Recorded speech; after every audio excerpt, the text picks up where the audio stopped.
एक तू सच्चा तेरा नाम सच्चा अनंत। पृष्ठ 711। सतपुरुष बाबा फुलसंदे वाले कहते हैं, हे पुत्र, सतगुरु की तू शिक्षा मान, दुनिया की बात पर मत दे कान। छोड़ मोह माया अभिमान, आराधना के चढ़ विमान, सतगुरु देवें दुखों से त्राण। हे मेरे शिष्यों, जो जीव मिथ्या तत्व से ग्रस्त होता है उसकी दृष्टि विपरीत हो जाती है, उसे धर्म भी रुचिकर नहीं लगता। जैसे ज्वर ग्रस्त मनुष्य को मीठा रस भी अच्छा नहीं लगता। जीवात्मा की यह गति है कि उसे गुरु बिन रास्ता ना मिला और वह मारा मारा फिरा।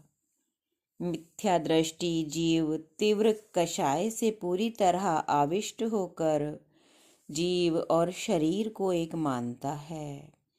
वह बहिरात्मा है जो तत्व विचार के अनुसार कहीं चलता, उससे बड़ा मिथ्या दृष्टि और दूसरा कौन हो सकता है। राग और द्वेष कर्म के बीज हैं। कर्म मोह से उत्पन्न होता है, वह जन्म मरण का मूल है। जन्म मरण को दुखों का मूल कहा गया है। अत्यंत तिरस्कृत समर्थ शत्रु भी उतनी हानि नहीं पहुंचाता जितनी राग और द्वेष पहुंचाते हैं। संसार में जन्म, वृद्धा अवस्था और मृत्यु के दुख से ग्रस्त जीव को कोई सुख नहीं है। अतः मोक्ष मार्ग ही शांति का मार्ग है।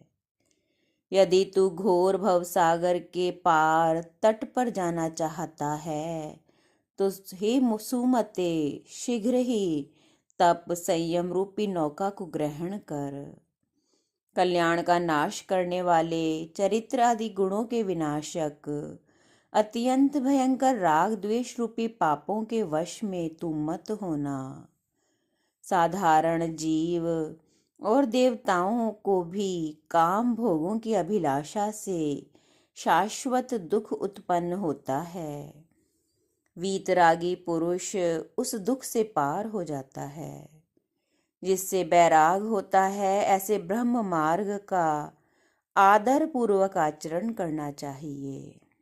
विरक्त व्यक्ति संसार बंधन से छूट जाता है और आसक्त व्यक्ति का संसार अनंत होता चला जाता है। शरीर भिन्न है और आत्मा भिन्न है। मोक्ष की प्राप्ति के लिए मनसा वाचा कर्मणा से कर्मों के दुखों का निरोध करके भाव से विरक्त मनुष्य शोक मुक्त बन जाता है। वह संसार में रहकर भी अनेक दुखों की परंपरा से लिप्त नहीं होता। देवता, मनुष्य, पशुओं के द्वारा घोर व भयानक उपसर्ग पहुंचाने पर जो क्रोध से संतप्त नहीं होता, वह क्षमा मार्ग का पालन करता है। एक तू सच्चा तेरा नाम सच्चा।